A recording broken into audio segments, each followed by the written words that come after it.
Le commerce, le marchandage, le charlatanisme, en fait, toutes ces choses-là, en fait. Tout cela arrive parce que les gens se sont éloignés, en fait, des traces ou encore du chemin qui a été tracé par les prédécesseurs. Donc, par la grâce de Dieu, nous croyons que c'est lui qui veillera à ce que, jusqu'à la fin, nous maintenons dans la volonté de Dieu. Donc, soyez les bienvenus. Que le Seigneur, ce matin, dispose votre cœur, dispose votre entendement spirituel de façon à rentrer en possession de la connaissance qui vient d'en haut. Parce que les choses de Dieu ne relèvent pas d'une connaissance humaine. Voilà. On n'apprend pas les choses de Dieu à l'école. Ça vient d'en haut. Et seul ce qui vient d'en haut est excellent et parfait.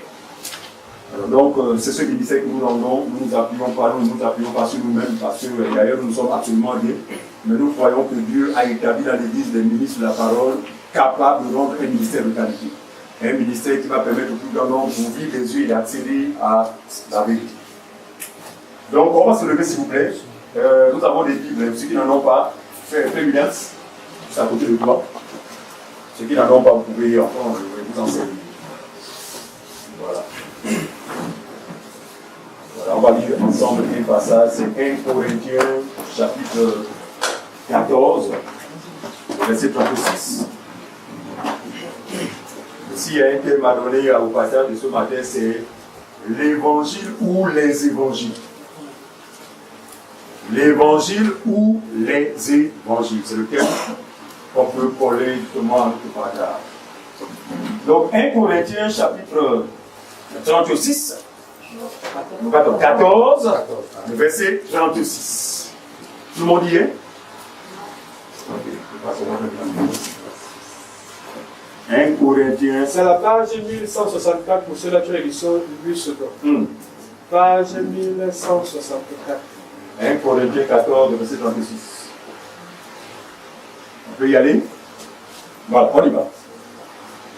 Est-ce de chez vous que la parole de Dieu est sortie? Ou est-ce à vous seul qu'elle est parvenue?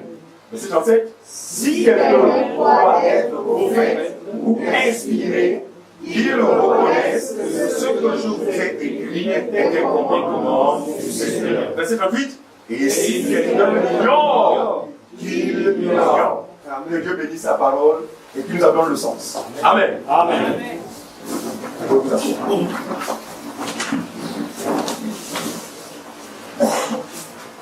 C'est Paul qui parle ici. Il est à Corinthe. Il est à l'église de Corinthe. Vous savez que c'est une église qui a éprouvé l'apôtre Paul. Trop de désordre. Et à Paul de leur dire, mais est-ce que la parole que je vous ai prêchée sort de chez vous? Est-ce à vous seul qu'elle est parvenue? Comme vous l'avez dit, faites attention. Vous n'avez pas le droit de tordre l'enseignement que je vous ai communiqué. Vous devez respecter cet enseignement tel que je vous l'ai donné.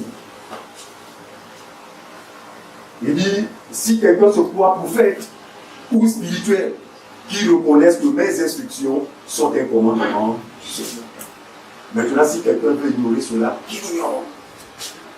Mais nous ne sommes pas de ceux-là qui ignorent les recommandations de notre apôtre. Vous savez, parmi les apôtres, l'apôtre Paul est celui que Dieu a envoyé vers nous, les nations. Nous sommes des païens, nous ne sommes pas des juifs. Les juifs, il y a eu Pierre et les autres. Mais pour nous, Dieu a envoyé l'apôtre Paul avec une mission bien précise, c'est de nous transmettre l'évangile qu'il a reçu par révélation. En fait, un évangile qui n'était pas différent de celui reçu par Pierre et les autres. Nous pouvons le confirmer parce que la Bible dit qu'après qu'il allait dans les nations, 14 ans plus tard, il remontait à Jérusalem pour rencontrer justement les Pierre, en vue de quoi? De confronter l'évangile qu'il prêchait parmi les nations, qu'il avait reçu par révélation pour voir si c'était la même chose. Effectivement, en exposant à Pierre et les autres, il reconnut que c'était le même Seigneur qui s'était révélé à lui. Par quoi? Sur la base de l'unicité de l'évangile. Il n'y a pas de 3 ou 4 évangiles. C'est pourquoi le thème c'est l'évangile ou les évangiles. Ok. On va prendre Actes chapitre 26. L'apôtre Paul est l'apôtre des païens. c'est notre apôtre. Il va dire quelque part que même quand vous aurez 10 000 mètres, parce qu'aujourd'hui c'est ça, non? Or, c'est par le canal de X que j'ai connu le Seigneur, gloire à Dieu. C'est par le canal de ce monsieur que j'ai connu le Seigneur, gloire à Dieu. Mais Paul va dire, même quand vous auriez 10 000 mètres, ne perdez pas de vue que je suis celui qui vous a engendré par l'évangile. Donc, pour nous les nations, notre apôtre par excellence, c'est l'apôtre Paul. Si ce n'est pas venu, nous serions privés de l'évangile du salut. Mais il est ce canal-là que Dieu a choisi pour nous apporter cet évangile. Et il souhaite que cet évangile soit prêché et pratiqué tel qu'il a enseigné. Parce qu'un évangile falsifié communique systématiquement la mort. Un évangile renversé communique systématiquement la mort. Mais comme nous nous tenons à la vie, nous allons nous évertuer par la grâce jusqu'à ce que Jésus revienne à rester fidèle à cet évangile tel qu'il nous l'a transmis. Ok. Acte chapitre 26, le verset 17 à 8. Acte chapitre 26, verset 17. On va lire avec le verset 13 pour mieux comprendre. À partir du verset 13. Oui. Vers le milieu du jour, ô roi, je vis en chemin resplendir autour de moi et de mes compagnons une lumière venant du ciel. Très bien. Donc ici, Paul est devant le roi Agrippa, interrogé pour des choses, effectivement, parce qu'il était accusé de tout. Donc il va essayer de se défendre en leur faisant témoignage de son expérience. Donc ici, il a de faire état, effectivement, de ce qui est arrivé sur le chemin de Damas. Nous n'avons pas le temps de lire tout cela, mais nous voulons aller droit à la pensée que nous allons méditer ce matin. Vas-y. Et dont l'éclat surpassait celui du soleil. Très bien. Nous tombâmes tous par terre, et j'entendis une voix qui me disait. Très bien. Là, c'est sur le chemin de Damas. Il dit, nous tombâmes tous par terre. Ça, c'est le jour où le Seigneur va attraper Saul. Plus tard, Paul. Très bien. Nous tombâmes tous par terre. Et une voix qui me disait. Et une voix qui me disait. En langue hébraïque. Vas-y. Saul, Saul. Saul, Saul. Pourquoi me persécutes-tu? Il te serait dur de rejeter contre les aiguillons. Arrêtons-nous d'abord là. Voyez-vous, l'apôtre Paul était loin d'imaginer que dans sa démarche, il s'opposait au Seigneur. Pourquoi? Parce que l'apôtre Paul, enfin, avant qu'il soit apôtre, il était victime de l'ignorance, comme nous l'avions été par le passé. Quand on est ignorant, en fait, on croit toujours bien faire. En fait, on est prêt même à tuer son prochain, croyant en un culte à Dieu. Faute de connaissance. L'apôtre Paul, devant ses yeux, était encore ce voile épais là, qui ne lui permettait pas de comprendre les choses de Dieu. Et il a fallu justement cette rencontre spéciale avec le Seigneur qui va ôter ce voile-là et l'apôtre Paul réalisera que finalement, tout cela, n'est-ce pas, tout cela à qui je me suis opposé, finalement, c'est pas à eux que je me suis opposé, mais c'est au Seigneur lui-même. Parce que la voix dira, Saul, Saul, pourquoi me persécutes-tu? Quand vous persécutez un frère, une soeur qui marche dans la vérité, en réalité, vous n'avez pas affaire à ce frère, mais vous avez affaire au Seigneur lui-même. Mais qui peut avoir affaire au Seigneur et être en sécurité? Personne. C'est pour dire que faisons très attention. Si le Seigneur vous a pas encore ouvert les yeux, évitez de lire des choses sur des personnes qui, véritablement, que Dieu a fait la grâce de marcher sur son chemin. On continue, mon frère. Je répondis, oui. Es-tu Seigneur? Qui es-tu, Seigneur? Qui es-tu, Seigneur? Oui. Et le Seigneur dit, Jésus, je suis Jésus que tu persécutes. Ah, l'apôtre Paul dit, mais à quel moment, Seigneur, t'ai-je persécuté? Il dit, je suis Jésus que tu persécutes. Ça veut dire que lorsqu'on persécute un vrai croyant, comme je l'ai dit tout à l'heure, en fait, c'est Jésus que nous tentons de persécuter. Mais il ne peut être persécuté. Continue, mon frère. Verset 16. Mais lève-toi et tiens-toi sur tes pieds, car je te suis apparu pour t'établir ministre et témoin de choses que tu as vues. Comment ça? Car je t'ai choisi, Paul, Pour t'établir quoi? Ministre des choses que tu as vues et entendues. Ensuite. Tu es le seul pour lesquels je t'apparaîtrai. Au verset 17, Ouais. je t'ai choisi du milieu de ce peuple, du milieu des païens, vers qui je t'envoie. Je t'ai choisi parmi les Juifs. Tu es la personne que j'ai choisie parmi les Juifs que j'ai appelés, notamment le reste des apôtres. Et je t'envoie parmi les païens. C'est qu'il écrit, je t'envoie vers les païens. Pour faire quoi? La suite. Verset 18. Oui. Afin que tu les ouvres les yeux. Afin que tu les ouvres les yeux. Pour qu'ils passent. Afin que tu les ouvres les yeux. Tu les ouvres les yeux. Ah, ça veut dire que avant que l'apôtre Paul vienne vers nous, nous étions tous des aveugles. Je ne parlais pas de l'aveugle physique. Non, non, non. Les aveugles physiques, depuis la nuit des temps, il y en a toujours. Mais s'il est question des aveugles par rapport à la gloire de Dieu. Aveugles par rapport à la connaissance du véritable Dieu. Donc nous les nations, en effet, la Bible dit, nous étions très loin de Dieu, éloignés de Dieu, étrangers aux choses de Dieu. C'est par contre le peuple juif à qui Dieu a fait la grâce de se révéler premièrement. Pendant ce temps, nous les nations, chacun de nous suivait ses propres voies. Il dit, je t'envoie là-bas, afin que tu leur ouvres les yeux. Dans quel but? Afin de connaître le véritable Dieu. Beaucoup de personnes, la haine qu'ils entretiennent vis-à-vis des Occidentaux, oh, vous savez, nous, même avant que le ne vienne, nous, on connaissait déjà Dieu. Mais ils se trompent. Personne n'a connu Dieu si ce n'est par le Fils. Amen. Jésus l'a dit non. Personne n'a jamais vu Dieu. Personne n'a jamais monté au ciel. Si ce n'est le Fils de Dieu, qui est descendu et qui a fait connaître. Donc c'est Jésus qui a fait connaître Dieu. Non, en nous, c'est vrai, il y avait la notion d'un Dieu suprême. Mais nous ne le connaissions pas. Parce que si nous l'avions connu, on ne se retrouverait jamais en face des idoles. Amen.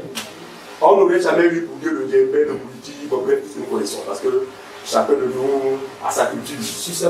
Très bien. Voyez-vous? Mais il était question ici, pour le Seigneur, de nous accorder la grâce d'ouvrir les yeux afin de connaître le vrai Dieu qui seul donne la vie. Parce que tous les petits dieux qu'on a connus là, ils ne pourront pas donner la vie éternelle. Au contraire, ils nous entretenaient dans l'erreur, dans les ténèbres. Et malheur à nous si nous serions morts dans ces situations. Mais nous rendons grâce à Dieu parce que Dieu avait un plan pour chacun d'entre nous. Je veux dire, personne ne peut accéder à ces choses-là si très bien, s'il n'est appelé de Dieu.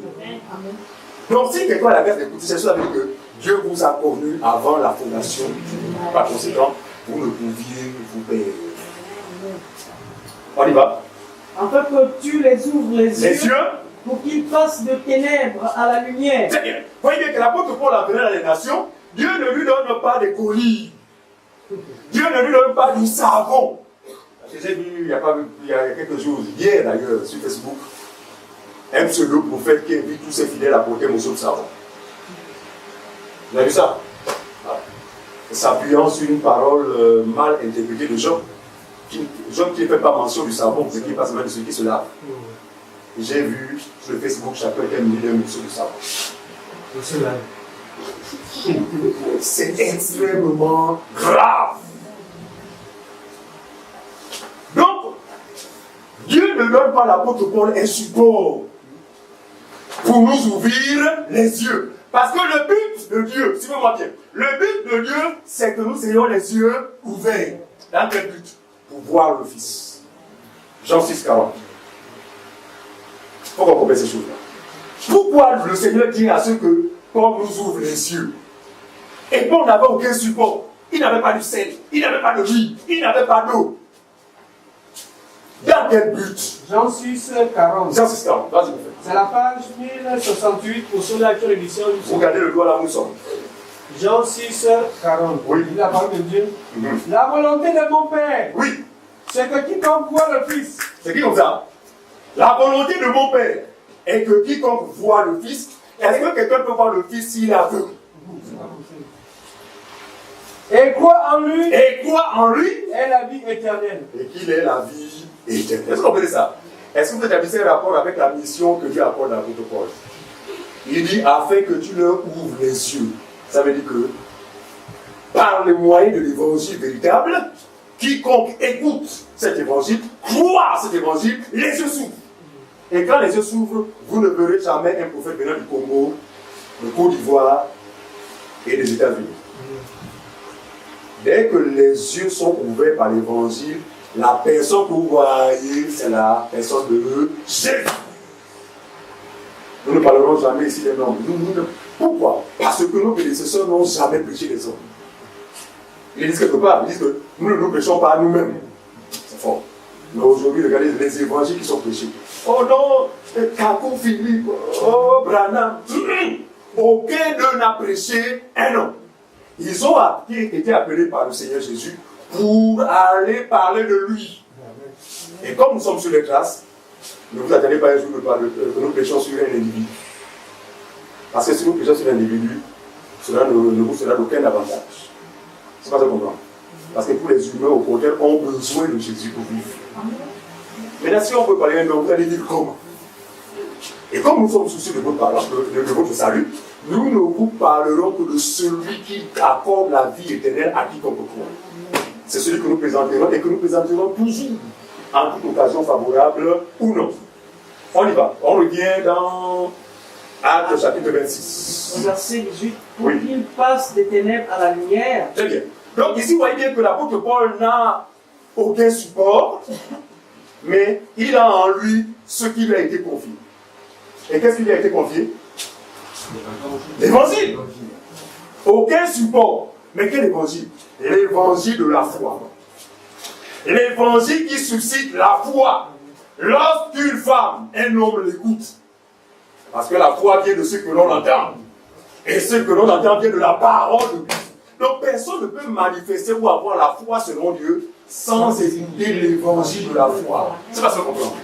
Et seul cet évangile sauve. Amen. Seul cet évangile sauve. C'est pourquoi par la grâce de Dieu, comme je disais tout à l'heure, nous allons le prêcher.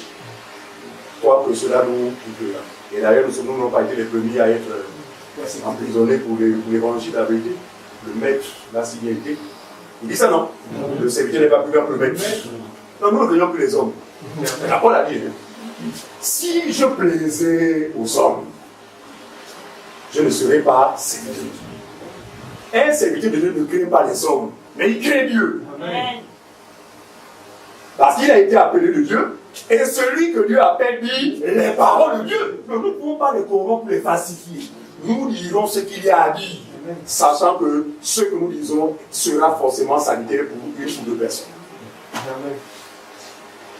Il dit, afin que tu leur ouvres les yeux, ensuite, Qu'il passe des ténèbres à la lumière. pour qu'ils passent des ténèbres à la lumière, donc vous voyez que l'évangile a ce pouvoir de faire passer un homme des ténèbres à la lumière. C'est ce qui est écrit. C'est pas fini, ça s'arrête pas là la suite. Et de la puissance de Satan Et de la puissance de Satan à Dieu. Ah! Regardez, autrefois tous étions sous l'emprise de Satan. J'ai l'habitude de dire que même si nous ne parlons pas, chacun de nous a son histoire. Amen. On vient de quelque part. Un peu sachez. On vient chacun de nous de quelque part. Chacun a son histoire. Et nous sommes convaincus qu'effectivement, sans Christ, nous avions été ces pouvoirs potentiels pour Satan. Donc il nous a utilisés. Il nous a manipulés. Bref, nous étions sous son emprise. Mais la Bible nous fait savoir que par les moyens de l'évangile, la vérité, par la foi en cet évangile, il est possible à ces personnes sous l'emprise de Satan d'en sortir. C'est ce qu'on appelle la délivrance chez nous. Amen. Parce que les gens ont une conception erronée de la délivrance. Ils pensent que c'est là qu'on chasse les démons. Non, non, non. La délivrance, c'est partir des ténèbres à la lumière. La Bible nous a transporté des ténèbres à son admirable lumière. C'est ça qu'on appelle la délivrance. Regardez.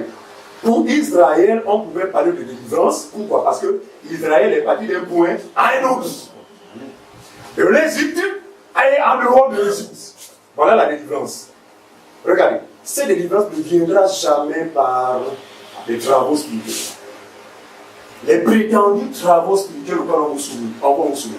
On va apporter des seaux, apporter des œufs, du sel, la terre de votre terrain. Non, il se passe tellement de choses, mais hélas, le peuple est aveugle. Amen. Seuls les ignorants tombent dans cette séduction. Personne appelé à la lumière ne tombera dans ce genre de séduction. Parce que ces gens-là, quand ils le font, en fait, ils ont un but. C'est marrant. Parce que ces travaux-là, ce ne sont pas gratuits. Ils ne sont pas gratuits, ces travaux. Oh, papa, maman. La maman est déjà vieille, vraiment, socialement, tout ça, il n'y a pas de moyens. Maman, on ne peut pas avoir le prophète, la même vie. Après qu'ils vous promettent la liberté pendant que eux-mêmes demeurent esclaves. La délivrance véritable, suivez-moi bien, écoutez-moi bien, passe par la foi à l'évangile véritable. Jésus a dit quoi? Vous connaissez la vérité, la vérité vous affranchira. Il n'a pas dit oh, vous allez jeûner pendant 40 jours et vous allez être délivré. Il n'a pas dit ça. Il vous suffit seulement de connaître la vérité, manifester la foi vis-à-vis de cette vérité, alors vous expérimenterez la réelle liberté. Bien aimé, excusez-moi, j'ai oublié. Vous pouvez vous retourner. En fait, c'est parce que ce matin, on a disposé les choses autrement, parce qu'on voulait avoir une bonne image. Vous pouvez vous retourner, regardez vers moi, parce qu'on semble comme... Ça va? Ça va? Vous regardez là-bas. Vous allez bien vous regarder. Ça va? Non, sentez-vous libre, il n'y a pas de problème. Alors donc, afin qu'il passe des ténèbres à la lumière, de la puissance de Satan à celle de Dieu. Tout cela par le moyen de l'évangile qui a été confié à Paul. Ensuite, pour qu'ils reçoivent par la foi, oui, en moi le pardon des péchés et l'héritage avec les sanctifiés. Pour qu'il reçoive par la foi, c'est écrit comme ça. Pour qu'il reçoive par la foi en moi le pardon des péchés et l'héritage avec les sanctifiés. La foi en qui? En l'apôtre Paul? Non, jamais la foi en Christ. Parce que l'évangile de Paul parle de Christ. Ça veut dire qu'en parlant de Christ, les gens vont manifester la foi vis-à-vis de Christ. Pour qu'il reçoive par la foi l'héritage, n'est-ce pas, qui est celle des saints. Cet héritage en rapport avec la promesse qui a été faite au père Abraham. Toutes les familles de la terre seront bénies en toi. Donc ce n'est qu'en Christ, en fait, cette bénédiction s'est accomplie à la personne de Jésus. C'est pourquoi quiconque est en Christ est béni de toutes sortes. Regardez, dans les églises ouya, moi je les qualifie différemment. Les églises bizarres, les boutiques, les PME, les entreprises voilà, familiales et tout ça. Là-bas, on retrouve des gens, des personnes maudites. On leur dit, non, tu sais, même si tu es en Jésus, hein, dans le village, il y a des liens. Il y a la marmite, il y a l'hôtel. Donc, dès que tu as cru, il faut faire un travail. Quand quelqu'un se lit dans des démarches, vous manifestez votre incrédulité vis-à-vis de ce que Jésus a estimé à vous. En fait, pour Jésus, son œuvre, n'est-ce pas, est suffisante. C'est-à-dire pour lui, cette œuvre a suffi pour que l'homme soit réellement libre. C'est ce qu'il dit, non? Si le Fils vous a franchi, vous serez réellement libre. Alors, si quelqu'un se dit chrétien et se voit encore dans les liens, c'est que vous n'avez jamais cru. C'est tout. Sinon, Dieu serait manqueur. Mais nous sommes de ceux à qui Dieu a fait la grâce d'expérimenter ces réalités. Et moi aussi, autrefois, maudit. Parce que toutes nos familles sont, voilà, toutes maudites, sous des emprises bizarres.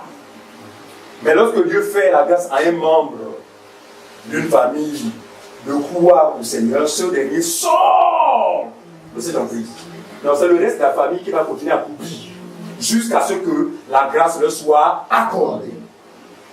C'est pourquoi la vraie conversion, qui est celle des vrais enfants de Dieu, c'est-à-dire que son expérience ne poussera jamais cette personne à rechercher autre chose que ce en quoi il a cru. C'est-à-dire qu'en plus de ma foi en Jésus, je n'ai rien ajouté. Parce que pour moi, c'est une œuvre parfaite.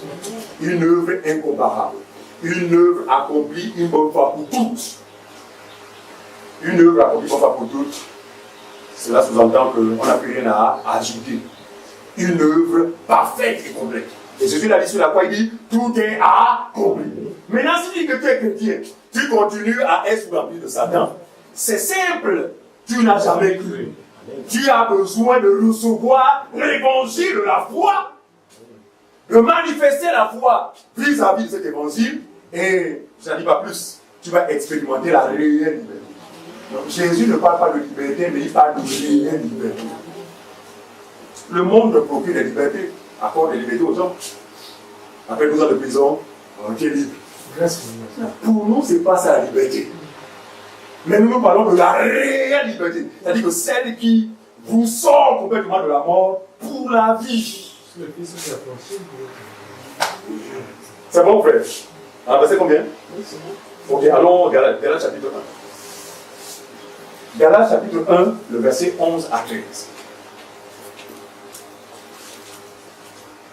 L'évangile ou les évangiles.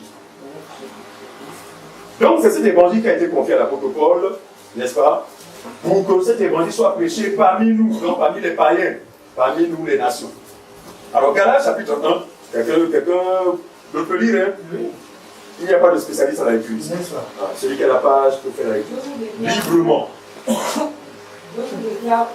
Voilà. Paul dit, je vous déclare, frère, que l'évangile qui a été annoncé par moi, que l'évangile, il ne dit pas les évangiles, n'est-ce pas, au singulier. Il dit, je vous déclare, frère, que l'évangile qui a été annoncé par moi n'est pas de l'homme. N'est pas de l'homme. C'est qui comme ça?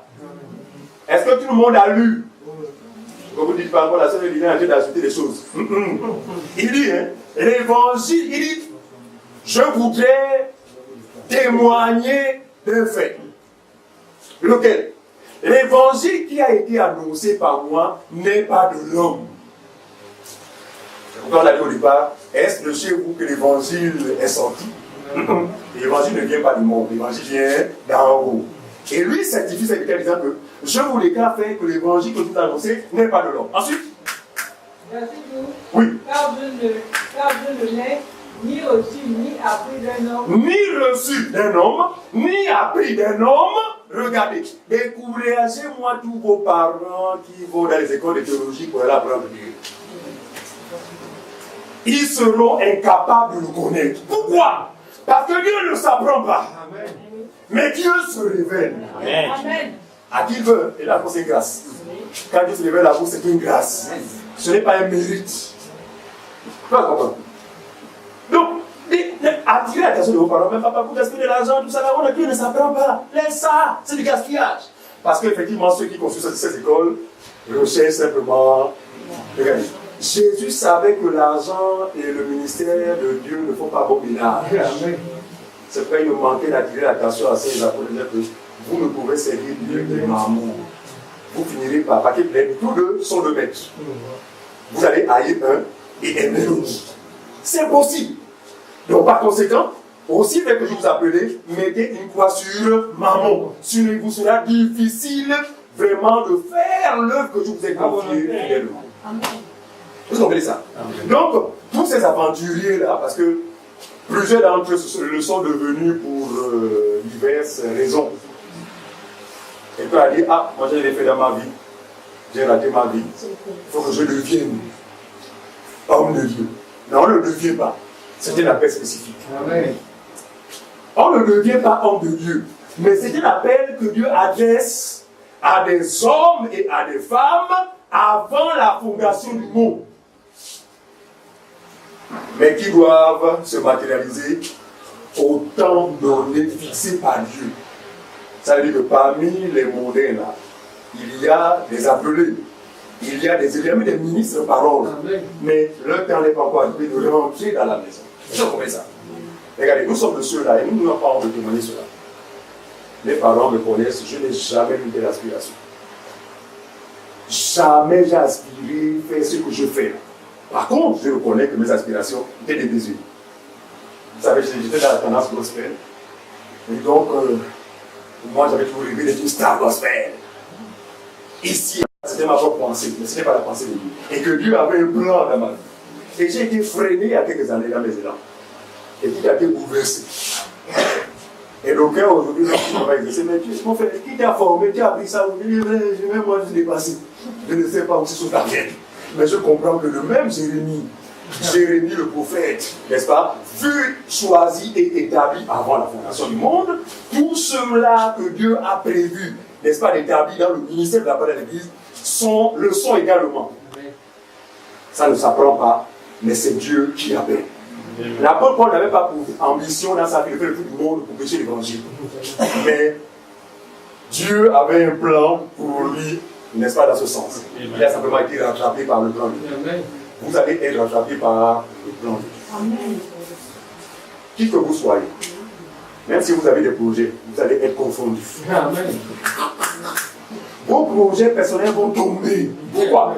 Parce que Dieu doit accomplir parfaitement ce qu'il a prévu. Très bien. C'est pour sa propre gloire. Lorsqu'il a dit que vous payez ce qui vous est cher, allez gloire au Seigneur. Amen. Voilà. C'est lui le patron. Oh, mais quand Dieu dit au Seigneur, vraiment, je voulais dire ça, comme un connerie, les gars, vraiment, ils sont vraiment confondus. Je dis ça, c'est le monde. Vos yeux vous souviennent, vous découvrez que beaucoup de stars gospel ne sont pas des enfants. On ne peut pas être dans cette tendance gospel et être incroyable. En fait, ça dit qu'on est monnaie. Ça, c'est la pensée du monde. Vous voyez qu'aujourd'hui, tout ce qu'ils font, c'est toujours de l'argent, la célébrité. En fait, Satan les a eus, mais il a coloré leur évangile en gospel. L'évangile, c'est pas ça. L'évangile, c'est la lumière qui est censée ouvrir les yeux et donner aux gens de discerner ce qui est agréable à Dieu et ce qui ne l'est pas. On a fini 16-17. Non, on est à Galates chapitre 1. Je vous rappelle, frère, que l'évangile que vous annoncez ne vient pas de l'homme, n'est-ce pas? Ensuite. Je ne l'ai ni reçu, ni appris d'un homme, mais par une révélation de Jésus-Christ. Ensuite. Vous avez vu en effet quel était autrefois ma conduite dans le judaïsme, comment je persécutais à outrance et ravageais l'église de Dieu. On peut s'arrêter là. Ici, il faut comprendre qu'effectivement, lui aussi, Paul a été confondu. Il n'avait jamais rêvé de ces choses, mais le plan de Dieu était sur lui. Alors, prenons Romains, chapitre 1. Alors, 1 Corinthiens, avant d'aller Romains. 1 Corinthiens, chapitre 15.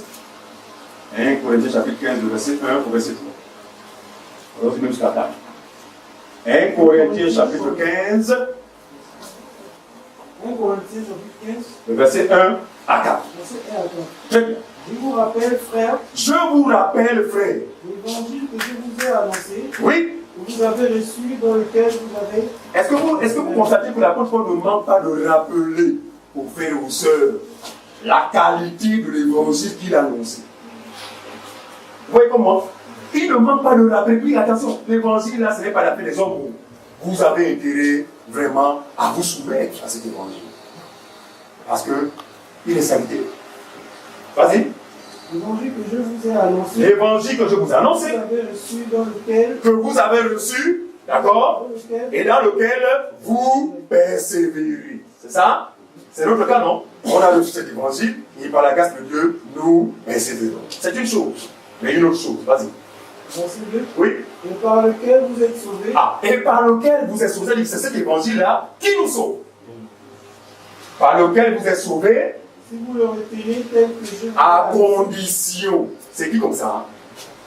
Et qui vous sauve si et seulement si vous le retenez dans quoi? Dans les termes.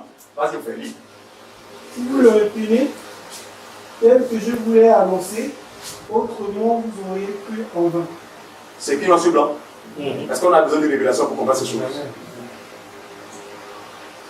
L'évangile que vous avez reçu, dans lequel vous persévérez, et qui vous sauve, si vous le retenez tel que je vous l'ai, autrement, vous aurez cru en vain. Regardez, aujourd'hui, beaucoup de personnes croient en vain.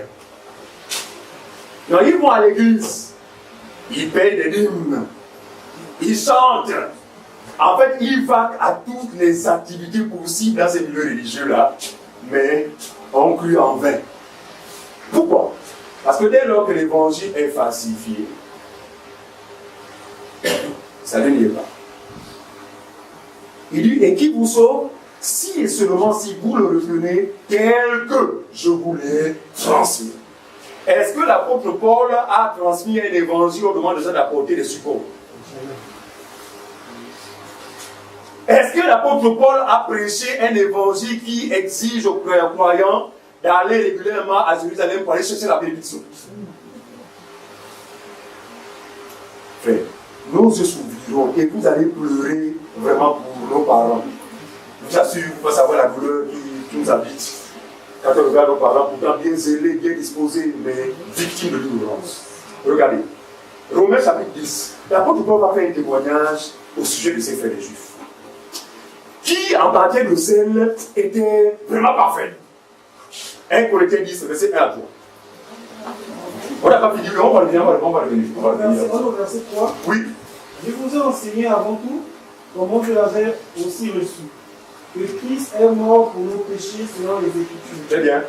Il a été enseveli. Voilà l'évangile qu'il a prêché. Reprends, donne-nous encore une idée de l'évangile que Paul a prêché. Vas-y. Non. Verset 3. Oui. Je vous ai enseigné avant tout. Je vous ai enseigné avant tout. Comment je l'avais aussi reçu. Très bien. Qu'est-ce qu'il avait reçu? Que Christ est mort pour nos péchés. Jésus est mort pour nos péchés. Hein? Selon les Écritures. Oui. Il a été enseveli. Et qu'il est ressuscité le troisième jour. Très bien. Selon les Écritures. Selon les Écritures. C'est ça? Verset 4. Ok. Maintenant, allons-y.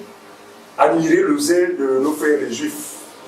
Romains chapitre 10, verset 1 à 3. Romains chapitre 10, verset 1. Ici, pour démontrer que on peut être zélé, mais tout en devenant dans l'ignorance. C'est ce qu'on a été par le passé. Je t'assure, il n'est même pas plus zélé que moi. La réunion commence à 8h, je suis là-bas depuis 6h30. Vacant, m'assurant que tout est au point.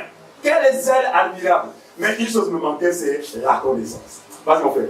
Romains chapitre 10, verset 1 à 3. Oui, on y va.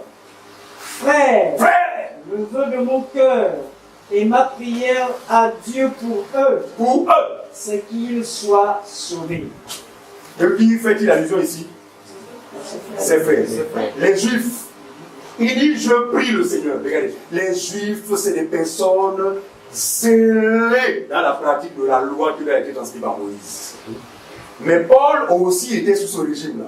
Mais après sa conversion, quand les yeux sont ouverts, il s'est aperçu que finalement, aussi vrai que j'étais perdu, tous ceux qui sont restés sous le régime de la loi le sont également. Et il va dire, ma prière à Dieu, oh Seigneur, en fait le même soupir que nous exprimons aujourd'hui, parce que nous pleurons chaque jour intérieurement de voir nos parents dans ces musiques, manipulés, escroqués, bref, abusés, faute de connaissance. Donc ils sont zélés. Ce n'est pas le zèle qui manque aux gens des éveillés. Si quelqu'un me le dit, je dis que c'est un menteur. Parce que moi, je fus un membre des études de réveil, très zélé, mais ignorant. Et Paul, justement, en regardant justement l'activisme religieuse de ses frères, les Juifs dira, ma prière à Dieu, c'est que mes frères soient sauvés. Ça veut dire qu'on peut être zélé, vaguer à des activités liées à Dieu, mais ne pas être sauvé. C'est fort, hein? La suite. Verset 2. Oui. Je leur rends le témoignage. Je leur rends le témoignage. Ils ont du zèle. Ils ont du zèle pour Dieu. C'est pas ce que nous avons dit. Non, ce n'est pas le zèle qui manque aux gens. Ce n'est même pas la sincérité. Ce n'est même pas la bonne disposition du cœur qui manque. Mais ce qui manque, c'est la connaissance. Ensuite, ils ont du zèle pour Dieu. Ils ont du zèle pour Dieu. Mais sans intelligence. D'autres versions, quelqu'un d'autre version? D'autres versions? Oui, vas-y. Deux. Très bien. Donc, intelligence, connaissance, la même chose. Donc, ils ont du zèle pour Dieu, mais sans connaissance.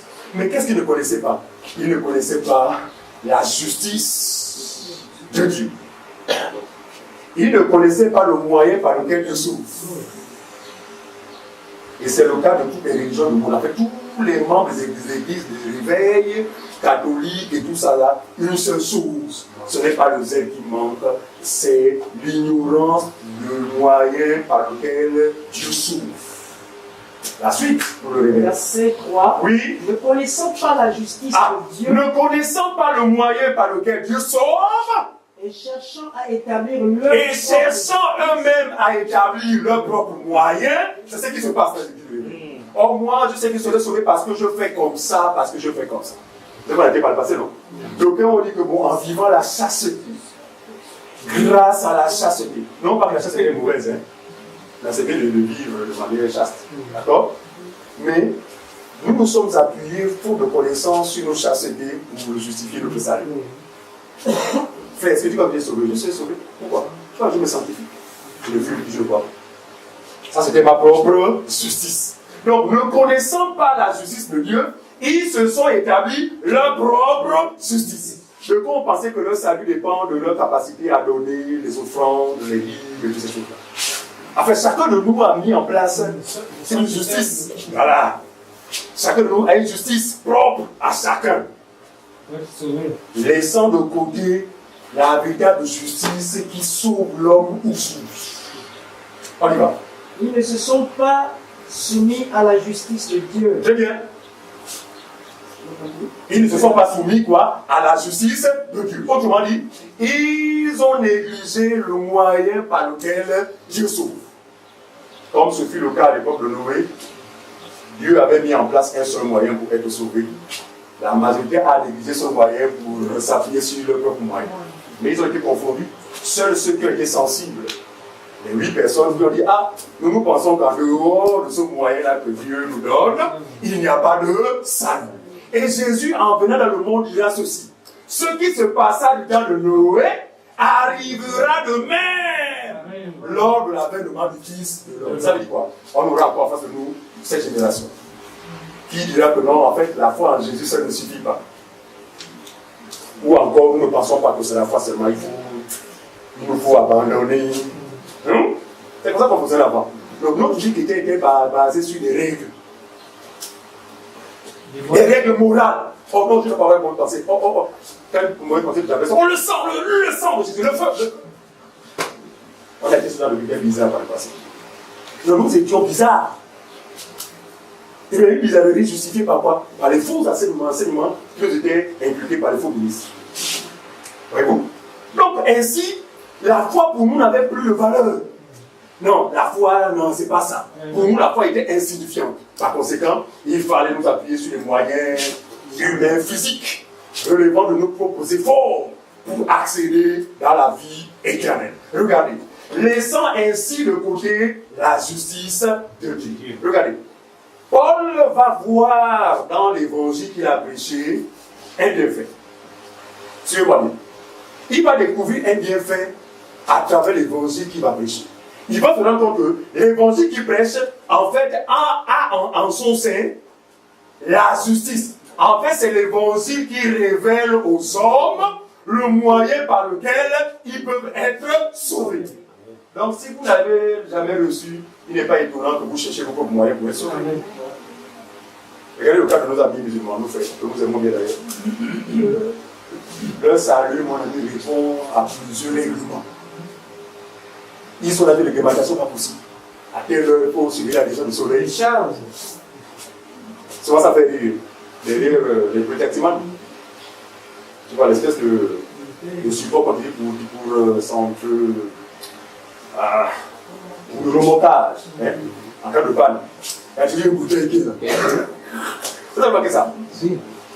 Pour ne pas rater l'heure de la vie. Et pour eux, il faut se livrer aux ambitions. Parce que pour eux, la sanctification, c'est celle de la chair. Oubliant que, ok, vous allez noter l'extérieur, mais le problème, c'est que le problème n'est pas à l'extérieur. Le problème est dans l'homme. Le problème est à l'intérieur. Et ça a été effectivement la démarche qui a été celle des religieux pharisiens, qui, n'est-ce pas, de l'extérieur, n'ont mis un accent particulier pour paraître juste devant Dieu. Mais Dieu qui considère quelqu'un hypocrite, parce que vous ressemblez à des tombeaux blanchis. Autrement dit, je ne suis pas venu dans le monde pour rien. C'est parce que votre problème est grave. Et son problème relève de l'intérieur. Et d'une façon, en parabole, je dirais ceci: nettoyez premièrement l'intérieur de la coupe. Vous dites que le problème est d'abord à l'intérieur. Si le problème est réglé à l'intérieur, mais ça va couler à l'extérieur. Et nous ne sommes pas contre le fait de mener une vie exemplaire. Non, loin de là. Mais nous refusons que cette vie vienne de l'extérieur. Mais celle-ci doit émaner de ce que le Seigneur a fait à l'intérieur. Mon Dieu. Regardez, quand ces choses-là viennent de l'extérieur, on n'est pas différent d'un mormon ou d'un bouddhiste. C'est un effet favorable. Très bien. Parce que ces religions, ils sont perdus, mais ils sont exemplaires. Nous connaissons des bouddhistes vraiment mariés d'une seule femme. Des bouddhistes n'ont pas arrivé aux alcools, au tabagisme, mais maintenant une vie exemplaire. Regardez, le problème c'est que c'est très bien pour leur santé et pour leur renommée. Mais vis-à-vis de Dieu, ils ne sont pas bien. Pourquoi? Parce que le péché est en l'homme. Il faut que le problème du péché soit réglé à l'intérieur pour que l'extérieur suive. Amen. C'est après nous ne disons pas nous sanctifions. Oh, moi je me sanctifie depuis ça fait 5 ans. Et quand on va sanctifier, ça c'est par rapport à l'église. Oh, ça fait 5 ans, je n'ai plus jamais. Oh, ça fait 12 ans, et puis on a cessé de vivre. Non. Dieu savait que personne ne pouvait se sanctifier. C'est pourquoi il descend. En vue de quoi? En vue d'accomplir une œuvre pour sanctifier le pécheur. En fait, nous sommes sanctifiés par la foi en lui. Parce que aucune œuvre bonne ne peut venir de nous. Et Jésus le sait. C'est pourquoi il est venu. La Bible dit, il s'est fait pécher pour que nous devenions justes. Donc, c'est son œuvre ici qui nous importe. Ce n'est pas notre capacité à accomplir les œuvres. C'est pas ça comprendre. Non, c'est son œuvre. Parce que qui que nous soyons, le plus grand bêtisier, le plus grand pécheur, et d'ailleurs Jésus n'est pas venu pour les personnes justes. Voilà la bonne nouvelle. Sachant, non, Jésus n'est pas venu pour ceux qui sont saints. Parce que ceux qui sont saints, il y a quelqu'un qui a servi, c'est saint. Mais nous là, c'est le truc que oui, bien, je vais te laver. Et là, on est lavé par la parole. On est sanctifié, on est justifié, on est glorifié. Je vous assure, tout cela gratuitement. On le dit, non? Tous ont péché et sont venus de la Dieu. Mais ils sont gratuitement justifiés par le moyen de la rédemption qui est en Jésus-Christ. Donc, regardez, notre sanctification ne passe pas par nos œuvres, mais celle-ci passe par la foi en Jésus. Quand quelqu'un place sa confiance en Jésus, ça veut dire que Jésus vit en cette personne. Par conséquent, sa vie ne peut que être celle du Maître. Voilà. Notre témoignage ne vient pas de nous, mais vient de celui qui vit en nous. En fait. Voilà. Si vous nous appréciez, ah, moi, le frère, il est une bonne comité. C'est pas moi. Glorifiez le Seigneur. Parce que c'est en lui, en moi, qui fait ces choses. Je disais hier à la télévision que nous échangeons par WhatsApp, je disais que j'ai compris une chose, c'est que la crainte de Dieu est proportionnelle à la connaissance que nous avons de Dieu. Amen.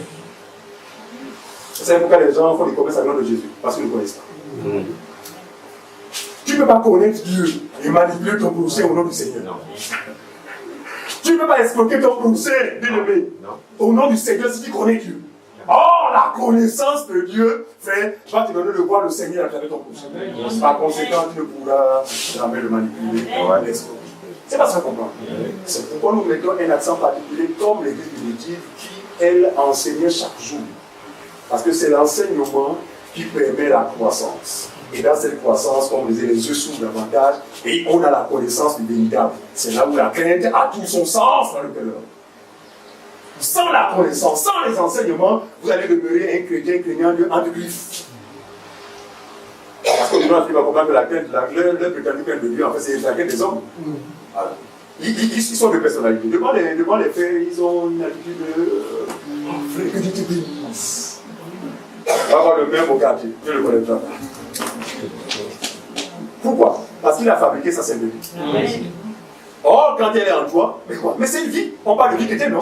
Oui. Ça veut dire qu'en tout lieu, à tout moment, en toute circonstance. Non, la vie, elle est vivante. Voilà. Pour que vous soyez, Dieu est en vous. Or, le faux frère, il suffit seulement. Ah, là, je suis en mission aux États-Unis. Le frère Zaché n'est pas là. Mon ami, donne-moi le numéro. Comprenez mon langage. Tout cela, ça se passe lorsqu'il n'y a pas la crainte de Dieu. Or, quand elle est en vous, vous êtes en mission, mais de 3 mois, vous n'oserez jamais toucher votre épouse. Pourquoi? Parce que le Dieu qui est en vous ne vous le connaît pas. Vous avez les yeux ouverts. Vous savez discerner la volonté de Dieu et ceux qui ne l'est pas de la volonté de Dieu. C'est pas comme ça. Donc, il est mieux, n'est-ce pas, de manifester ce bon comportement pourvu qu'il vienne de l'intérieur. Et il ne peut venir de l'intérieur que lorsque la parole de vie vous a impacté. Et cet impact dépend de quoi? De la foi que nous manifestons. Si vous ne croyez pas, vous allez demeurer dans vos péchés. Oui, si vous ne croyez pas à l'évangile de la vérité, vous allez demeurer dans vos péchés. On est où? Verset 4. 1 Corinthiens 15, non? Romains 10, tu as lu? C'est lu? Ok. Alors c'est Romains chapitre 1, verset 16 à 17. On va maintenant découvrir ce que révèle l'évangile prêché par l'apôtre Paul. Quelle justice l'évangile prêché par l'apôtre Paul révèle-t-il? L'évangile. Romains chapitre 1, verset 16 à 17. Romains chapitre 1, le verset 16 à 17. On y va. Car je n'ai point honte de l'évangile. C'est écrit, Paul dit, car je n'ai point honte de l'évangile. Je n'ai pas honte. Fait, nous n'avons pas honte de l'évangile. Vous avez dit tout à l'heure de quoi pour ça le côté là? Nous n'allons jamais pacifier ça. D'accord? Pourquoi? Parce que pour nous, ce n'est pas une simple histoire. Pour nous, la vie s'y trouve. Mais pourquoi avoir honte de ce qui est sanitaire? Comment avoir honte de quelque chose qui est sanitaire? Et Paul va dire, je n'ai point honte de l'évangile, car c'est quoi? C'est une puissance de Dieu pour le salut de quiconque croit, sans distinction. Que vous soyez juif, que vous soyez grec, que vous soyez pauvre, que vous soyez riche, que vous soyez lettré ou illettré, comprenez-moi bien. C'est là la grâce de Dieu. En fait, Dieu n'a pas cherché à s'appuyer sur quelque chose de nous, mais il s'est appuyé sur nous-mêmes, sur son amour, parce que l'amour ouvre tous nos manquements. C'est pas ce qu'on comprend. L'amour ouvre tous nos manquements là. Il dit que c'est une puissance de Dieu pour le salut de quiconque croit. Donc si vous croyez, l'évangile ne sera pas pour vous une simple histoire. L'évangile ne sera pas pour vous un simple goût, si vous y croyez. Pour vous, l'évangile sera quoi? Une puissance salutaire. On y va? Le juif, premièrement. Oui, puis du grec. Ensuite. Parce qu'en lui est révélée la justice de Dieu. En cet évangile-là est révélé le moyen par lequel Dieu sauve. Ah! C'est pourquoi, quelqu'un me rappelle la référence? Romains 10 là-bas. Il dit, comment entendront-ils parler si tu peux le dire? Romains 10, il dit, moi, c'est Romains 10, je ne me trompe pas, mais le verset. 14. Merci. On y va, mon frère. Lis ça. Tu peux lire, moi, on va là. Comment donc évoqueront-ils celui qui ils n'ont pas cru? Très bien. On a vu tout à l'heure que l'évangile révèle quoi? Le moyen par lequel Dieu sauve. Mais comment ces gens-là évoqueront-ils celui dont ils n'ont jamais entendu parler?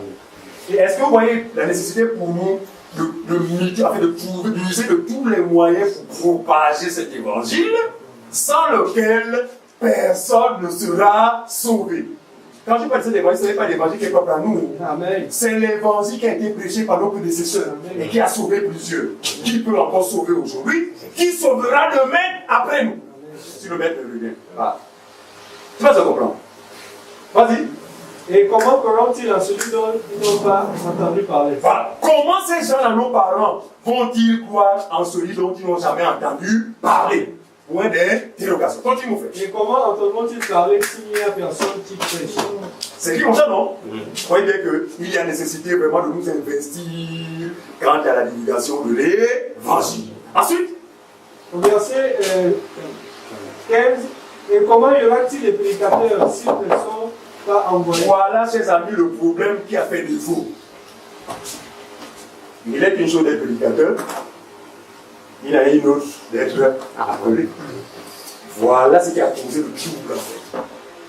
Plusieurs sont les prédicateurs sur la base de la connaissance de quelques versets bibliques. La connaissance enfle. Mais c'est la vie de Dieu en fait qui communique. Donc, plusieurs se sont levés comme ça. Oh non, je suis prédicateur. Et puis, d'aucuns ont été convaincus par leur habileté à réciter les versets bibliques. Oh, le salut est rattaché à des personnes que Dieu lui-même appelle. Parce que quand Dieu t'appelle, il t'accorde un équipement qui te donnera d'être efficace dans ton ministère. Quand il y a l'efficacité, ce n'est pas d'être annulé par les hommes. Simplement que ton ministère produira des frères et des sœurs afferminés de nous. Or, les lieux religieux sont remplis de personnes inconverties, mais qui chantent tous les jours. Ils sont des chants, ils sont des diacres. Je connais des diacres inconvertis. Je connais des pasteurs inconvertis au Seigneur. Je connais des prophètes inconvertis au Seigneur. Simplement pourquoi? Parce que celui qui les a engendrés, qui est lui-même faux. Un faux ne peut engendrer que les faux. Exact. Chaque espèce doit produire selon sa nature. Vous êtes un attangatier, vous ne produirez jamais des pamplemousses. C'est faux. Voilà. Il faut être un appelé pour s'attendre à des frères et des sœurs fondés sur le roc et nés de la parole. Comment seront-ils sauvés si... Non. S'il y a des appelés. Et comment voilà. Comment y aura-t-il des prédicateurs s'ils ne sont pas envoyés? Donc, prions davantage de l'aimer le maître, afin que davantage, il envoie les personnes qu'il a lui-même appelées. Vous comprenez ça? Pas les imposteurs, pas les gens qui cherchent l'argent, pas les gens qui cherchent à être chaque jour en 2 avions. Quand je vais en mission, et les gens s'investissent financièrement par ignorance, le monsieur n'a jamais été appelé par lui.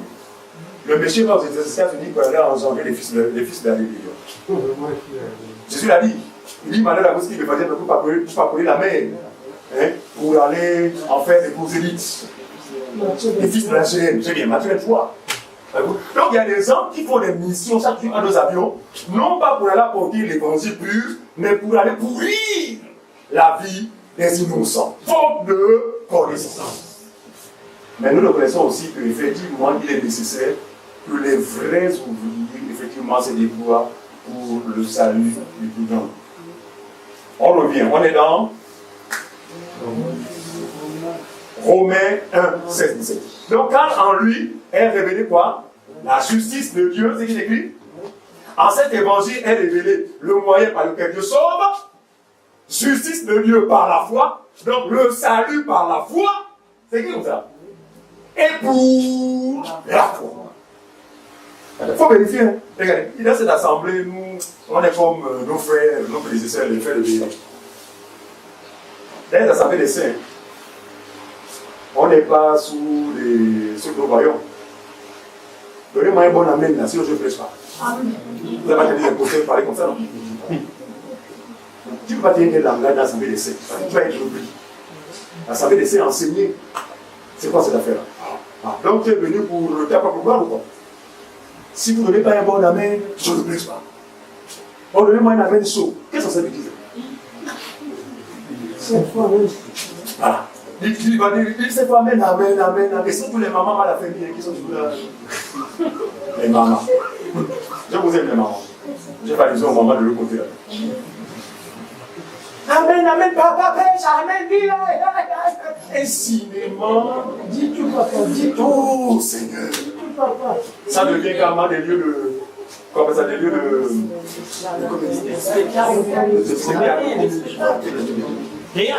Voilà. Et c'est un prophète qui n'a rien à voir avec ceux qui doivent venir dans les assemblées de saints. Parce que les assemblées de saints connaissent Dieu, respectent Dieu. Ça veut dire que tout se passe dans l'ordre. Quand quelqu'un dit amen dans l'assemblée de saints, c'est que la personne a plus le temps d'examiner. Et son amen a tout son sens. Tu comprends? C'est pourquoi on n'épouse pas les amen. On dit amen. Non. Dis Amen quand c'est la parole. Amen. Autrement dit, je suis d'accord avec ce qui se dit. Parce que ce qui se dit est doctrinal. Les chrétiens de Béret, frères, ne se sont pas gênés quand ils ont vu l'apôtre Paul devant eux en train de l'enseigner. Parce qu'en temps normal, bien aimé, oh baptême, c'est l'apôtre Paul, fermons nos Bibles, c'est lui-même qui l'évangile par révélation. Normalement, c'est ça, donc, de ces jours, il s'est dévêtu à transmettre cet évangile fidèlement. Mais le fait de Béret, on dit, frère, que tu sois l'apôtre Paul ou pas, nous ouvrons le livre. Tu racontes des bêtises, nous allons te stopper. Regardez, nous disons souvent que aucun faux ne prendra le risque de venir partager l'évangile parmi nous. Parce que nous connaissons nos frères et nos sœurs. Vous vous souvenez, il y a eu un passage ici comme ça, non? Ah, il ne viendra plus jamais. Bon, nous ne l'avons pas invité pour pécher, mais il a voulu. Mais il savait qu'il était dans les ouïa-ouïa. Il a été freiné parce que ce qu'il enseignait n'avait rien à voir avec la parole de Dieu.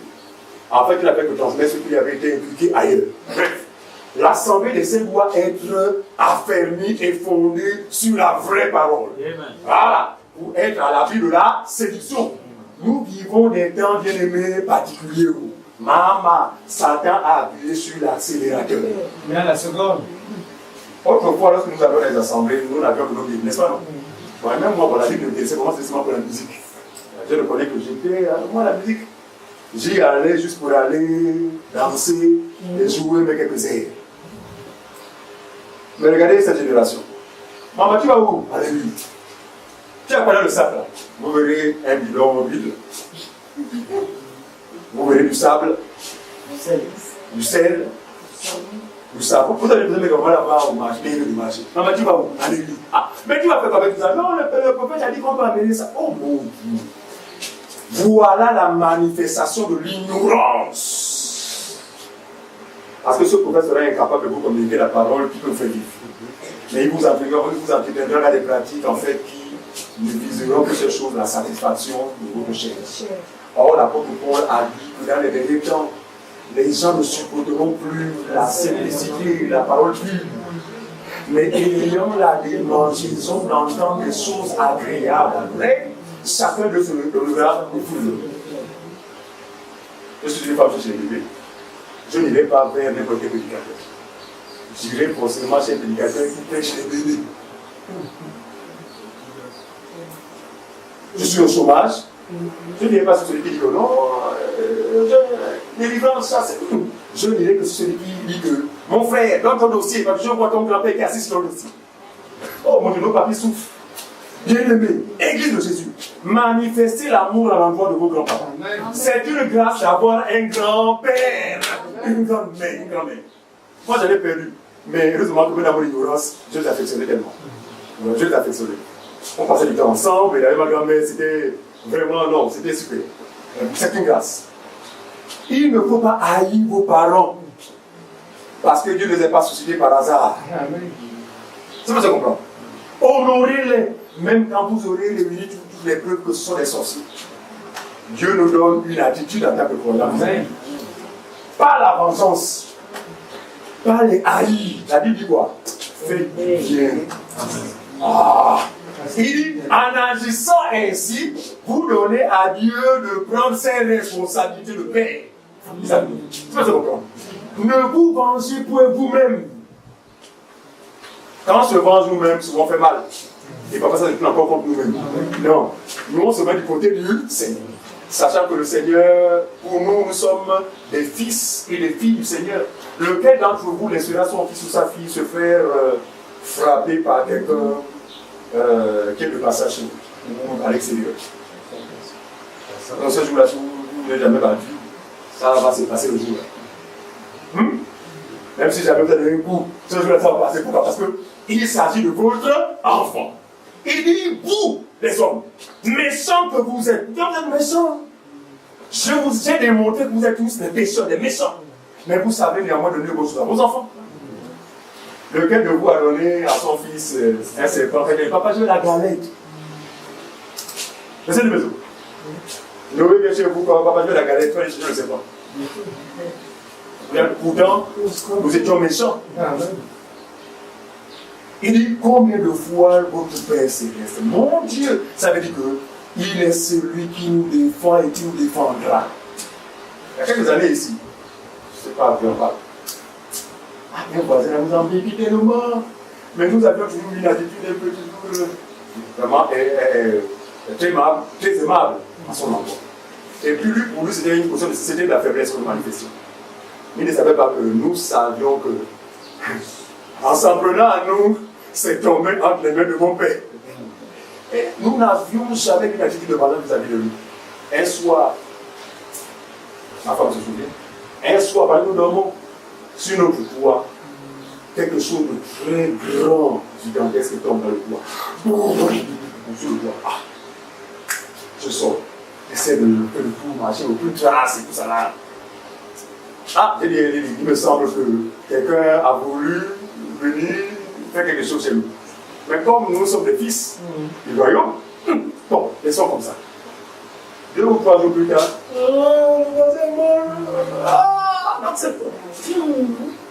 mais nous ne souhaitons pas la mort à nos voisins. Nous disons qu'il est très dangereux de se lier contre un vrai fils. Et la vengeance ne nous appartient pas. Non, nous, on n'est pas là pour nous venger. On prie même pour ces personnes. On va dire, ah, c'est même pardon. Pardon, fais grâce à ce monsieur-là, pardon, ne touche pas. Pardon, je sais que toi, tu peux les femmes, mais pardonne la grâce. Et vous, pourquoi? Parce que nous connaissons celui en qui nous avons cru. Et nous sommes acceptés comme les prunelles de ses yeux. C'est-à-dire que nous sommes tellement sensibles à nous. Qui nous touche, le touche. L'apôtre Paul l'a touché à l'église, ça va qui touchait le Seigneur. Ce n'est pas le moment, c'est pour nous fortifier. Afin que notre confiance repose à 100%. 100% sur lui. Nous parlons des choses que nous expérimentons tous les jours. Chaque seconde, très bien. Et nous en sommes confiants. On y va. Par la foi et pour la foi. Par la foi et pour la foi. Donc la foi. Selon qu'il est écrit, le juste vivra par la foi. Le juste vivra par la foi. Nous ne décatons pas notre thème, c'est l'évangile ou les évangiles. Galates chapitre 6, le verset 1 à 9. Rapidement. On va les faire vite. Galates 6. Galates chapitre 1, le verset 6 à 9. Galates chapitre 1, le verset 6 à 9. Je m'étonne que vous vous détourniez si promptement de celui qui vous a appelé par la grâce de Christ pour passer à un autre évangile. Très bien. Il dit, je m'étonne de ce que vous vous détourniez si promptement de celui qui vous a appelé à l'évangile de la grâce. Donc à l'évangile du don gratuit de la vie éternelle pour passer à un autre évangile. Or, le thème c'est l'évangile ou les évangiles. L'apôtre Paul parle d'un seul évangile, mais ceux à qui il s'adresse, il semblerait qu'il s'en était détourné pour passer à un autre évangile. Donc, effectivement, les faits de Galates ont brillé par cette tendance-là à vouloir renouer avec les œuvres de la loi.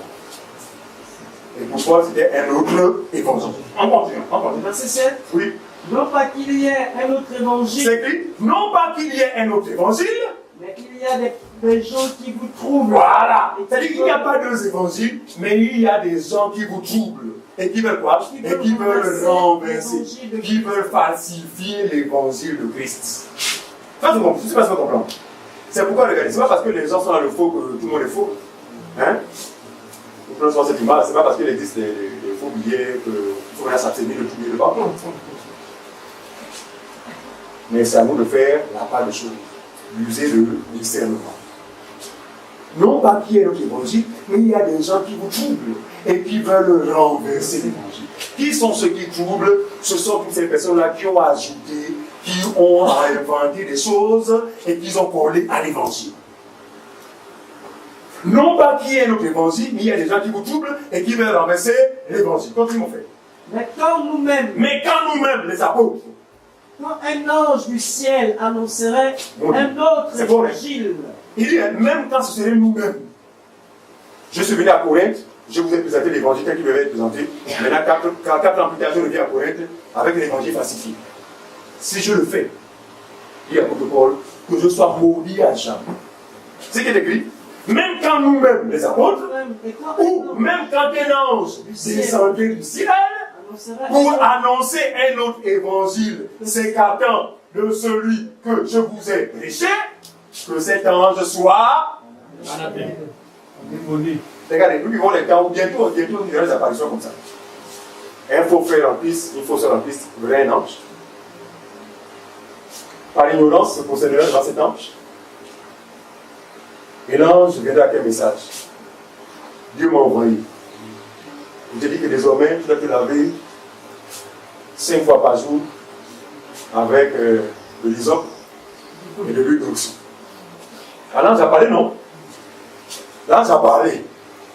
Mais celui qui a la connaissance, même quand il serait un ange, va prendre les paroles de l'ange pour les amener vers le Toumim et l'Urim.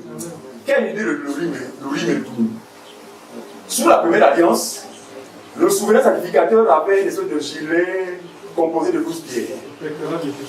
Très bien. Qu'il portait au niveau de sa poitrine. C'était les pierres qui représentaient les 12 apôtres ou encore les 12 tribus d'Israël. Mais lorsqu'un prophète disait des choses, oh non, Dieu a dit.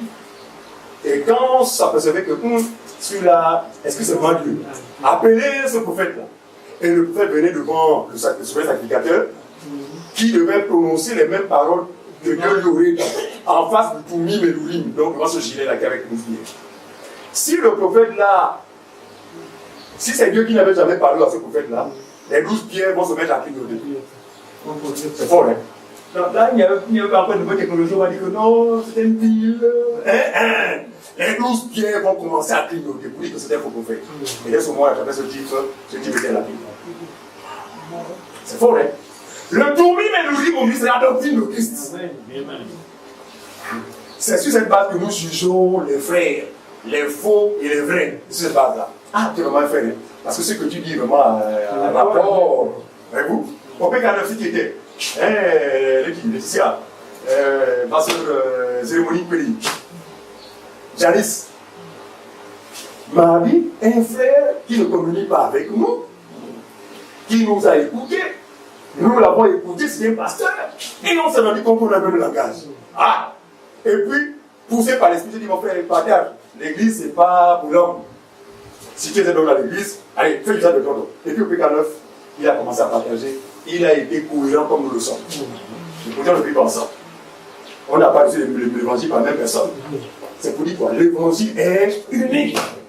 Quand quelqu'un dit que je suis en Christ et vous êtes divisé dans le langage, c'est que là, vous avez reçu des évangiles bizarres et différents. L'évangile unique est censé rassembler le peuple de Dieu autour d'une seule et même pensée. C'est pourquoi Paul dit soyez animés de la même pensée.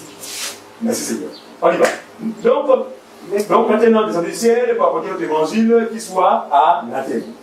Je vous le répète, le plan. Pas le plan, je continue. Comme je vous l'ai déjà dit. Quand un ange du ciel annoncerait un autre évangile que celui que nous vous avons prêché, qu'il soit anathème. Qu'il soit anathème. Nous l'avons dit précédemment, et je le répète à cette heure. Oui. Si quelqu'un vous annonce un autre évangile que celui que vous avez reçu, qu'il soit anathème. C'est clair. Donc tout évangile, suivez-moi bien, qui s'écarte de celui prêché par l'ensemble des apôtres, est maudit est un faux évangile. D'accord? Tout évangile qui s'écarte de l'évangile unique est un faux évangile. Regardez ce qui se passe. Je vais terminer par ça. Parce que nous avons autre chose à dire. Regardez. Aussi vrai que le Saint-Esprit est accordé à quiconque pouvoir par la foi à ceux qui l'écoutent. Ça vous le savez, non? Donc nous ne parlons pas de Saint-Esprit que les gens la partagent dans les assemblées. Recevez! Pour nous, ce sont des démons. Nous le disons sur la base de ce que la Bible enseigne. Le Saint-Esprit ne vient dans la vie de l'individu que par la foi en l'évangile véritable. Mais regardez, à côté de Dieu, vous savez qu'il y a l'imitateur Satan, qui aussi va s'efforcer à faire des choses semblables, mais qui ne le sont pas. La Bible dit, il se déguise en ange de lumière. Pas comprendre. La Bible dit que, voilà, Ephésiens 1,13, rapidement, quelqu'un va dire, Ephésiens 1,13. Ephésiens 1,13, on y va. Rapidement. Ephésiens 1, verset 13. Éphésiens 1,13. Oui. En lui, vous aussi, Après avoir entendu la parole de la vérité, entendu la parole de la vérité, l'évangile de votre salut, l'évangile de votre salut, on dit pas les évangiles, en lui vous avez cru, en cet évangile vous avez cru, et vous avez été scellés du très Saint-Esprit bien. qui avait été promis. Est-ce que vous voyez comment l'homme reçoit le Saint-Esprit? Non, on n'a pas besoin de travaux spirituels. On n'a pas besoin de dire, vous devez concentrez-vous. Ni imposition des mains. Ni imposition des mains. Le Saint-Esprit se reçoit par la foi à l'évangile. Quand quelqu'un croit à l'évangile, mais regardez, le problème c'est que les gens sont tellement sensuels qu'ils s'attendent forcément à une sensation au niveau de la chair. Quand tu n'es pas de la chair de poule, c'est... Mon frère, il n'est peut-être pas prêt de descendre, il est descendre. Tu ne sais pas comment. Et derrière les faux, ça c'est le Dieu. Maman, qu'est-ce que tu ressens? Les choses de Dieu n'ont rien à voir avec les 5 sens. On n'a pas besoin d'aller de cette chaleur. Papa, je vois s'il est un peu glacé. Oui, c'est lui, il est là. Une émotion. Voilà. Les 5 sens sont charnels. Or, ce qui est né de la chair, et ce qui est né de l'esprit, le Saint-Esprit, nous le recevons par la foi. Amen. Je n'ai pas besoin de ressentir quelque chose. Mais sa présence en moi va commencer à se manifester par quoi? Par l'attachement à la parole de Dieu, l'amour de la vérité, l'amour pour les frères. En fait, il y aura des signes qui vont se manifester en moi, mais qui ne trompent pas. À ce moment, je sais qu'effectivement, je l'ai reçu. Alors, Satan est conscient de ces choses. Comme lui, il est celui qui falsifie, lui aussi va mettre en place un système qui consiste à donner le Saint-Esprit. À travers le faux évangile, les gens, sans te mentir, j'ai assisté à des réunions où les gens prétendent recevoir le Saint-Esprit. Vous entendez des...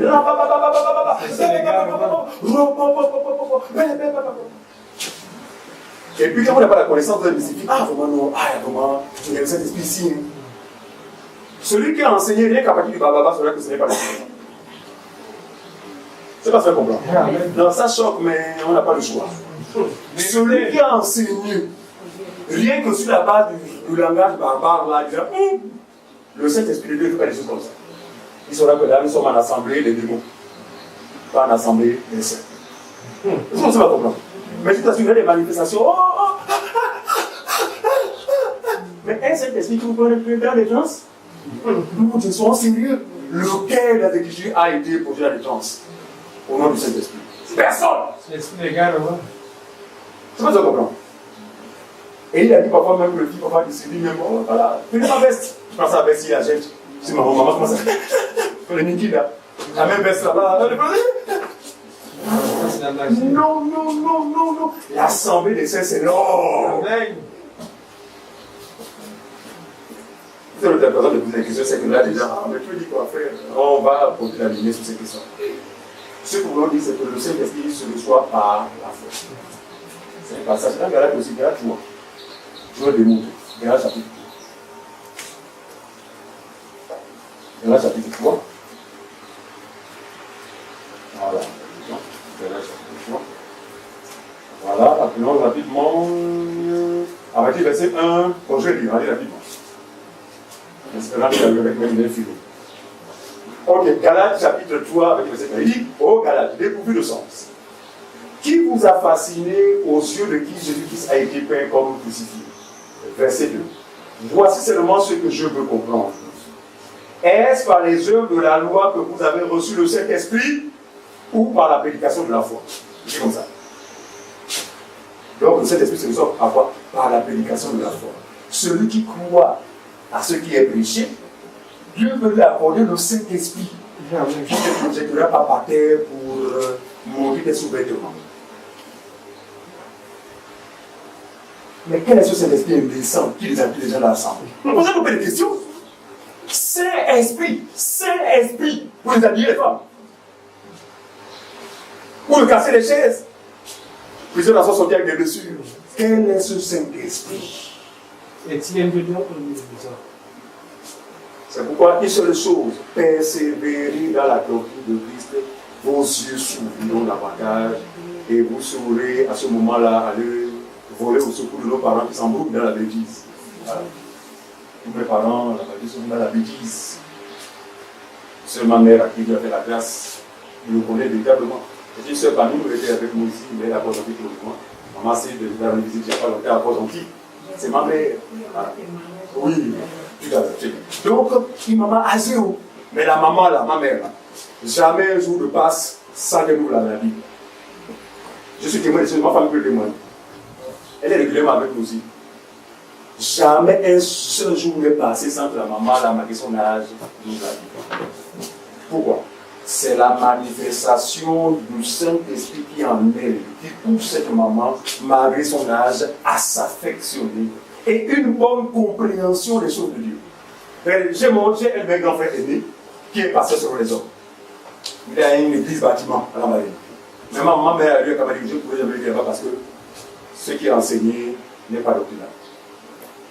À cet âge-là, maman, elle n'a pas des sentiments, parce qu'il y a des sentiments de maternelle. Oh, c'est mon fils. Dans les choses de Dieu, il n'y a pas de sentiments. Parce que c'est la lumière qui doit luire, afin que ceux qui sont dans les ténèbres viennent à la lumière. Mais maintenant, si vous mettez la cache, Jésus l'a dit, non? Allume une lampe, la met sur la table. Qu'est-ce qu'on fait là? On allume une lampe, on la pose sur le poisson ou sur la table, afin que quoi? Ceux qui rentrent dans la pièce soient éclairés. Terminons avec ça. 1 Corinthiens chapitre 11, non, 2 Corinthiens chapitre 11, le verset 4. Comme dit tout à l'heure, nous avons une petite communication très importante. 1 Corinthiens chapitre 11, le verset 4. Pardon, voilà. 2 Corinthiens chapitre 11, verset 4. 2 Corinthiens 11, verset 4. Oui. Car si quelqu'un vient vous prêcher un autre Jésus. C'est l'apôtre qui parle, hein. Mais l'apôtre connaissait combien de Jésus? Pourquoi il n'y a pas d'un autre Jésus? Voilà. Dès qu'il y a un autre évangile, c'est un autre Jésus. Dès qu'il y a un autre évangile, ce n'est pas le Saint-Esprit, mais c'est un autre esprit. Je vous dis que c'est ces démons-là qui déshabillent les femmes des assemblées. C'est ces démons-là qui plongent les mamans dans les boutiques là. Ce sont ces démons-là qui donnent le maman au frère, au sœur.